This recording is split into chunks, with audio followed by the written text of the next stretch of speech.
Welcome to the podcast, Let the Prophet Speak. Now that we have, we're continuing with our study of the book of Judges, the Sefer Shoftim. We are up to chapter 6. We just completed the Song of Devorah, and as is the pattern of this book, and as we have been reading until now, every time we finish one of the cycles, we go to another cycle, and with the story of one judge, we go to another judge. And the cycle is the same. The cycle is the people sink into idol worship, the people sink into abandoning their relationship with God, and becoming influenced by the gods and immoral practices of the people surrounding them.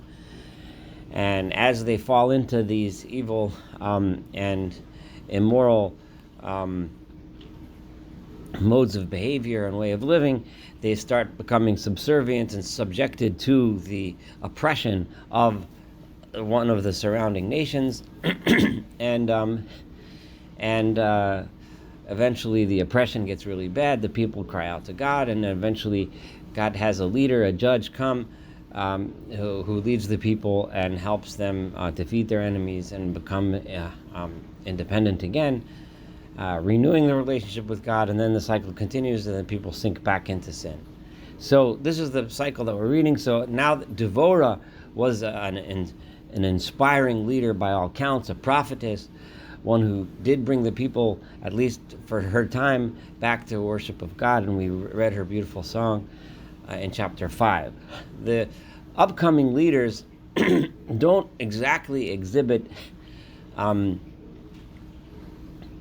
perfect behavior, and each one is a flawed character, some more flawed than others, but each one is portrayed as having some characteristics which brought him to be a leader. I say him because there are some hers, which we just had Devorah and Yael who are leaders, but from here on it's going to be men only, so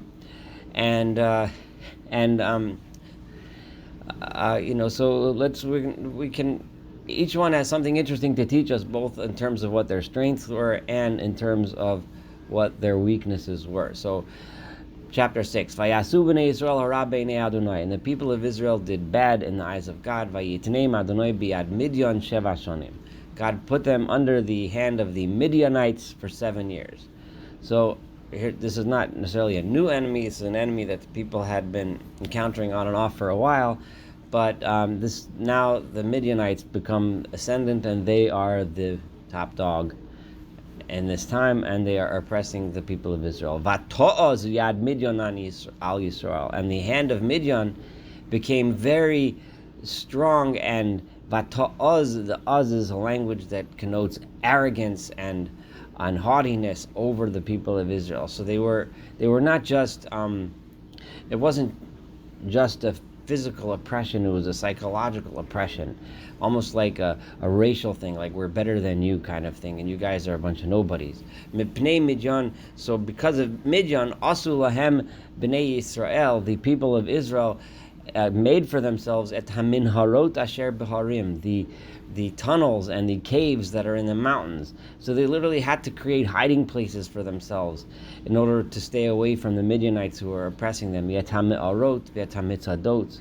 Minharot are tunnels, mi'arot are caves, mitzadot are strong, are like fortresses. They would build for themselves places where they can hide behind walls and caves, etc. And if the people of Israel would attempt to plant their fields, v'alam Midian, and then Midian, leading a collection of other troublemakers, v'amalek, the Amalekites, who are going to pop up from here. They've been around for a while, constantly harassing the people, uvnei Kedem, and the people of Kedem, which is the people of some eastern tribes, would they would come upon them. They would raid the farms and take their their produce. So basically, these are marauders that would come and pillage the farms of the people that were defenseless and just farmers. They would camp upon them, and they would ruin and destroy the produce that they were trying to grow. All the way until you get all the way to Aza. So they were harassing the people throughout the entire land, all the way to the south. Western corner of it, which means the entire land. And they didn't even leave any food in Israel. And they would take away their sheep and their oxen and their donkeys. So they would take away everything they needed to have a livelihood. They would come up with their flocks, would come up upon the people of Israel, and their tents. Kidei arbed larov, like locusts, they would come and so many of them. V'lahem v'ligmalem mispar, and there was innumerable numbers of these raiders and Midianites and the Amalekites and so on, and their camels. You couldn't even count. There were so many. Vayavo v'aretz l'shachasa, and they would come to the land for one intent purpose, which was to destroy the land, take whatever booty and bounty they could, and then leave it destroyed. Vayidal Yisrael ma'od mipnei Midian, and Israel was impoverished terribly because of the Midianites. Vayizaku b'nei Yisrael al Adonai, and the people of Israel cried out to God. Now, the people are crying out to God, but remember, this all started because the people were being bad to God. They had abandoned Him, and therefore God abandoned them to the marauders. So Vayihi ki zo'aku v'nei Yisrael el Adonai al odot Midian. This is verse 7. And it was when the people of Israel cried out to God because of what was going on with the Midianites, God sent them the answer. This is what the deal is, guys. This is what's going on. Vayishlach Adonai ish navi el b'nei Yisrael. God sent a person who was a prophet to the people of Israel. Vayomer lahem. Now this person is not named. Famously, the rabbinic tradition has it that this person was Pinchas, the son of Aaron. I'm mentioning this because it's important to know what the rabbinic tradition is here. Obviously, Pinchas would have been an extremely old person by this time, well into the hundreds of years. So it's hard to know if the Chazal really mean that it actually was Pinchas. Although those that are familiar with rabbinic literature know that Pinchas seems to pop up in rabbinic literature as the anonymous person that seems to pop up all over the place. So it might not actually mean Pinchas himself interpreting what the rabbis are saying, but it might mean a personage of the stature like Pinchas or something. But either way, the verse itself, and I'm letting the prophets speak here, so I'm letting the book of Judges speak for itself, does not identify who this prophet is for reasons which are unclear. So this prophet goes without a name. We just know that he was a man. Vayomer lahem, and he said to the people, Ko amar Adonai Eloi Yisrael, so says God, the Lord of Israel. Anochi ha'eleti etchem miMitzrayim. I have taken you out of Egypt. V'otzi etchem miBeit Avadim. I took you out of servitude. I took you out of the house of bondage, of servitude, of slavery.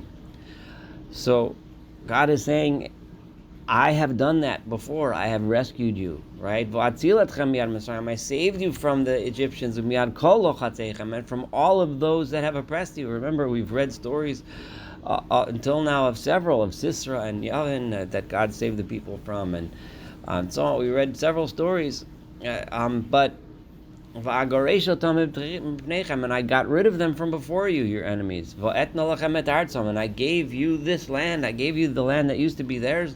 I made it yours. But I also told you a message. And I told you, I am the Lord your God. Lo tiru et Eloheu Amori. Do not be in awe of the gods of the Amorites, Asher atem yoshvim b'artzam, that you are now living in their land. Note, God, when the people are bad and following the gods of the Amorites, God calls this land Artzam, their land. V'lo shimatem b'koli, and you have not listened to my voice. So this prophet delivers this message to the people that the way to not be subservient to those people is to not be subservient to their gods and their ways. If you stand up proudly, like Devorah did, like Devorah said so many times, there was no one fighting for the people when the people had that pride in their special relationship with God, and stop the immoral ways of the surrounding nations. But when you make yourself subservient to their ways and their gods, that's when you lose your independence, and that's when you lose what makes you special, and that's when you end up being oppressed. So the message is again repeated by a prophet. Now, in this context, this message is delivered to the people, and this is stated to us right before we are introduced to the next Savior of Israel, a man who we're going to learn about very shortly and be reading about for the next few chapters. Name is Gideon. Now, one would think that this prophet should have been enough to tell the people, listen, the path towards getting rid of your oppressors is the path back towards God, is the path back towards being proud of and of who you are and what makes you special, and not being influenced by the immoral ways of your surroundings. But apparently this message didn't really get through. Although the prophet stated this message, presumably this message was communicated to the people, it didn't seem to get through. Because let's look carefully at the following encounter. I'm about to read verse 11. Vayavo malach Adonai, and an angel of God, a messenger of God came. Now it's conspicuously mentions that this being was a malach, an angel. Now, as opposed to a few verses ago where there was an ish navi, a man who was a prophet. So it conspicuously refers to the first person that came before as a man, a human being, right, who happened to be a prophet, similar to other prophets that we've encountered before.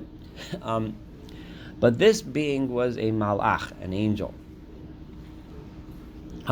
Apparently, so what appeared to the Gideon, who is the one who we're about to read, sees this malach, is a malach, an angel of God. Exactly what Gideon saw is not made clear. It may or may not have been in the form of a human being, but it was an angel of God appears. Vayeshev tachat ha'ela asher bi'afra, and this angel sat underneath an ela, which is a type of tree, sometimes often translated as a terebinth. Asher bi'afra, which is in a place called Afra. And this ela was owned by a man. The field within which this tree was owned by a man, Asher li Yoash, a man by the name of Yoash, Avi ha'Ezri, who was the father of the of Ezri. In other words, he was the head of the Ezrite clan. The Gideon Beno, and his son Gideon. So this man Yoash had a son by the name of Gideon. And we're introduced to Gideon as he was chovet chitim bagat. He was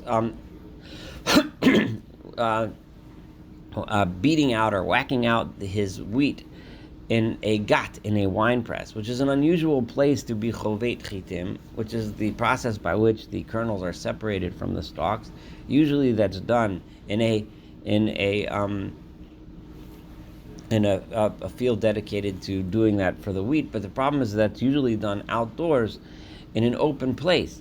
And when one is chovet chitim, and one is afraid of marauding bands of people who are going to forcibly come and take your produce away, one has to hide, and one has to do it in a place where he won't be seen. So he's doing it inside a wine press, which is indoors and hidden. So he has to do his work in the wrong place in order to avoid. And the reason for this was, like I just said, lahanis mipnei Midian, in order to keep it protected from the Midianites who would come and steal it if they saw him doing this. So here we're introduced to someone who's a simple person, who is reduced to taking his own father, in this case, his own family's produce, and hiding it and getting it ready to be consumable out of the eyes of the marauders. It's a very humble picture, a simple picture, and a sad picture. Vayera elav malach Adonai, and the angel of God appeared to him. Again, I'm emphasizing that it explicitly and clearly does not mention how this malach appeared. What did he look like, or she look like? Who knows? It's just a malach, an angel of God. So some sort of apparition, some sort of appearance appeared to him. Vayomer elav, and this appearance said to him, Adonai imcha, God is with you, Gibor Hechayil, you powerful, strong, valiant man. Now this is incredible, because this angel is speaking to Gideon, who is in the most humble of humble possible situations. He can't even beat his own wheat in his own field. And he's like hiding. He's hiding in the middle, doing a very menial, manual task. He's doing the farthest thing from a Gibor HaChayil, a powerful warrior.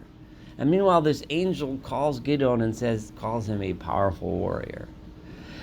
I just want to stop here for a minute and emphasize how this image, this idea of someone like this being called a powerful warrior, helps us understand how God looks at people who are on the lower rungs and edges of society. Imagine finding someone, a street sweeper, a garbage collector, someone who's performing a manual labor task, someone who's often abused because of the position that he or she has doing the tasks that they're doing that are so simple and so basic.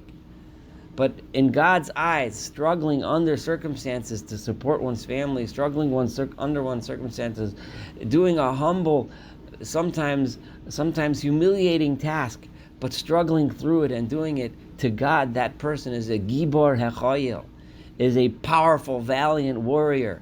Imagine the warrior sitting on the horse with the big marble statue in the middle of a square, the valiant warrior with his sword coming out and his rifle or whatever it is. But in God's mind, a person hiding in a winepress beating wheat in order to feed his family under circumstances where there's marauding bands coming after him, laughing at him, stepping on him, stomping on him, making fun of him. Remember, they were O's, they were arrogantly ruling over them, treating them like they were nobodies, racially crushing them as the Midianites were treating the people of Israel, as we defined before. That is a Gibor HaChayil. Just take that notion and keep it in your mind. Vayomer elav Gideon, and Gideon said to this angel of God, Be Adoni, please, my master. And here we hear the pain of Gideon. V'yesh Adonai imanu, is God with us? Here Gideon is incredible. Listen to these words. Imanu, with us. A person in this situation still sees himself as part of us, as part of a nation. Is God with us? Most people in situations like this have a hard enough time maintaining their own personal morale in their own personal small world, trying to struggle and get by as an individual. But Gideon still sees himself as part of the suffering people of Israel. Imanu is God, but where is God really with us? V'lama mitzvah kolzo. So then why did all of this pain happen to us? Why does all this happen to us if God is with us? He's asking the question that we all ask ourselves when we look around and we see oppression of one group of people over another. Why is it that we're suffering this way if God is really with us? V'ayei kol nifla'osav, where is all of God's miracles? Asher sipru lanu avoseinu, that our forefathers told to us, Lamar, saying as follows: Halo mi Mitzrayim ha'elanu Adonai, that they were saying, isn't it true? Behold, God took us out of Egypt. Right? Where is this God? Where are all of these miracles? What happens? I don't see any of these miracles in these marauding bands of Midianites that are making us suffer, making us starve, making us hide barely just in order to make our food that we grew in our own fields. So Gideon continues, Adonai. Now Now it's not Egypt time anymore. Now God has forsaken us. Vayitnenu bekaf Midian, and He has put us into the hands of Midian.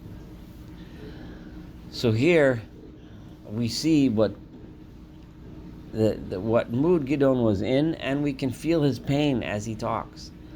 And he asks the question that anyone in suffering asks: where is this God? Why is He not saving us? What is the use of all of these grand stories about Egypt if He's not here with us now? Very powerful. One would want the writers of the book of Judges to tell us about how valiant Gideon was, how he maintained his faith in suffering. But what did Gideon do? He had this feeling of abandonment by God, but he still worked and supported his family. He didn't give up. He still had faith. He still felt like he was part of the people.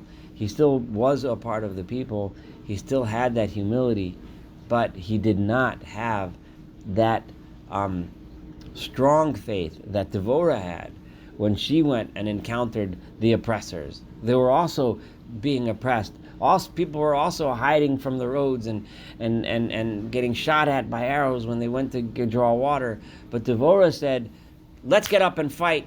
Let's get up and defend ourselves. And let's get up, most importantly, and rededicate ourselves to our God and our mission. But Gideon, all he was able to do was pound the wheat until this malach came. Vayifan elav Adonai, and God turned to him. Now, remember, God, when it says here God, it means obviously in the form of this angel speaking in the name of God. Vayomer, lech b'chochach hazeh. I want you to go with your strength. Again, what he's teaching Gideon is this strength that you have to support your family and to hide and thresh wheat in hiding in a winepress. This strength that you have, I want you to take it. V'hoshato es Yisrael mikaf Midian. It will be from you that you will save Israel from the hands of Midianites. Halo shalachticha. I am now sending you as my messenger. At this point, what he's saying is, yes, I understand your problem, but now, because you have this strength, and again, he's calling Gideon a man of strength, and all we've seen until now was what appears to be weakness to the naked human eye. But when we look a little bit beyond that, we see a person that has strength, the strength that allows him to keep on going. I want you to take this strength, kochach hazeh, and with that strength, v'hoshato et Yisrael, I want you to save the entire Jewish people, the entire people of Israel from the Midianites. At this point, Gideon doesn't seem to get the message. And we start to see a crack. We start to see a flaw in Gideon, which is going to eventually be his downfall. I'm laying this seed now so that in a few podcasts from now, when we read about later stages in Gideon's life, we're going to see that Gideon, at this point, and I'm going to say this frankly, Gideon should have said, okay, I am going to go and save the people of Israel. God himself, through this angel, appeared to me and told me I can do it. I should do it. This reminds us, of course, of the more famous episode where Moses was encountered the burning bush, also where God appeared as some sort of apparition. There it was described that it was a burning bush. Here it's not described what the appearance of this angel was. But all we know that it explicitly was not an ish, because that was the contrast. The first prophecy was a man, and this is an apparition. I say this because I've seen in Christian interpretations of the Bible, and presumably it could only be in someone that reads the Bible in a language other than Hebrew. They seem to conflate these two prophets, and you have God speaking in the form of a man. Now you can already think where they're going to take this, and of course who they think appeared to Gideon here. But without mentioning that, it's a bizarre interpretation which completely smashes the actual meaning of the words, which is deliberately described that this appearance of God was not an Ish Navi, but it was a malach. It was appeared as an angel. But I just want to mention why I'm emphasizing this. But simply because there are those out there that seem to read this book and try to use it for something that it was actually explicitly meant not to say. But anyway, V'yoshato et Yisrael, I want you to save the people of Israel from the hands of the Midianites. Halo shalachticha, behold, I have sent you. So now, instead of doing that, Gideon does the following, and here's verse 15. Vayomer Elav bi Adonai, and so Gideon said, "Please, my Lord, Bama Oshia et Yisrael. How can I save the people of Israel? Hine al pi hadal b'Manasseh. My clan is among the people of Manasseh, the tribe of Manasseh, who Gideon was from. I'm like the lowliest clan. I'm not like even one of the big fancy clans, the strong, powerful ones. We're like the poorest of them all. V'anochi and I hatzoir b'veis avi. I'm the youngest in my father's family. So who am I?" Reminding us of Moshe's initial declining to take God's mission to save the people from Egypt. Here we have Gideon saying, "I'm a nobody." So we see his humility, which shines forth here. Vayomer Elav Adonai, and God said to him through this angel, Ki ehyeh imach, the reason why you're going to have strength is because I, God, am going to be with you. Remember that. I, God, am going to be with you. Ehyeh, the actual term that God used when he was talking to Moshe at that time, telling Moshe that he can lead the people out of Egypt. V'ikisa es Midian ki ish echad, and you will strike down the Midianites as if they were one man, like you strike down one man. In other words, in unity, you will just strike down the entire Midian. Vayomer Elav, and then he said to him, and here we start to see a little bit more of that crack, that flaw that I was telling you about before. If I would please find favor in your eyes. Let me ask you something, Mr. Angel here. I want you to do some sort of a sign that it is you, meaning you, God, who are speaking to me through this vision here. Is this even real? I want to see some sort of a sign. Now, the fact that Gideon, and I'm going to say this very clear because I want everyone listening to think about this. The fact that Gideon wants to have some sort of proof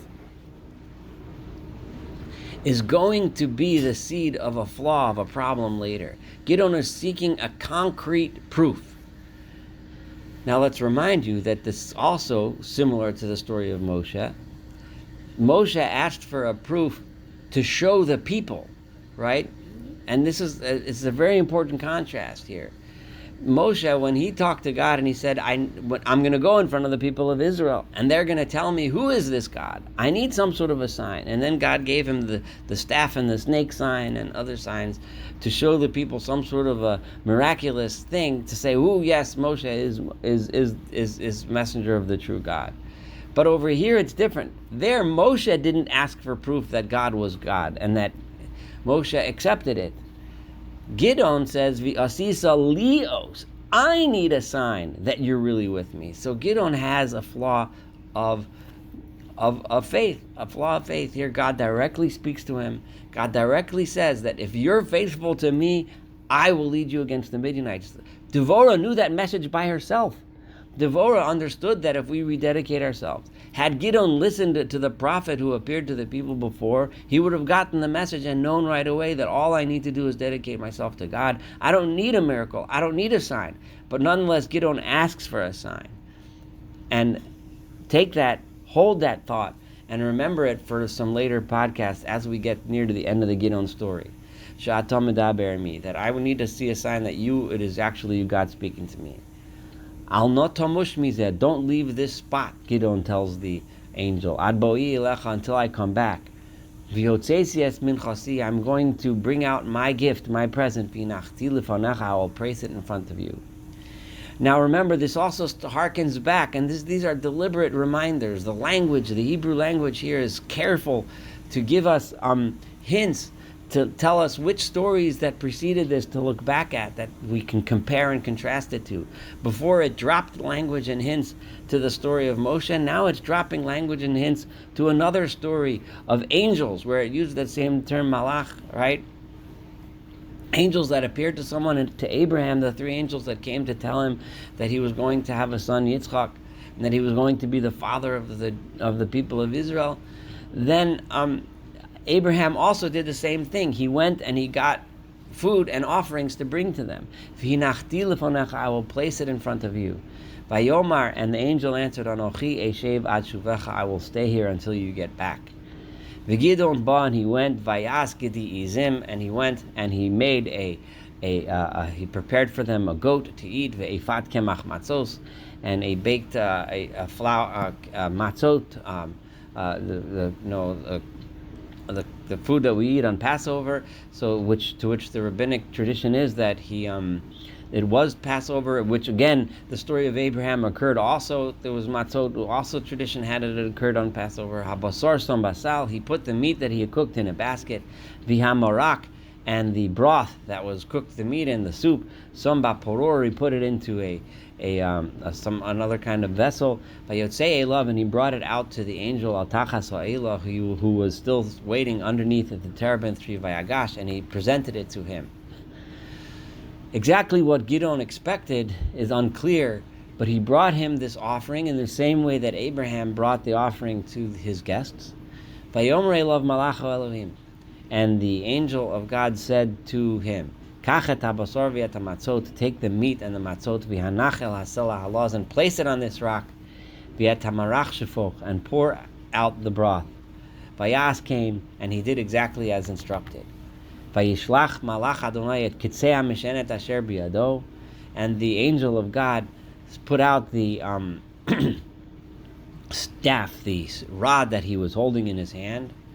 So whatever this appearance looked like, it had a hand. Vayigab babasar v'matzot, and he touched the meat and the matzot.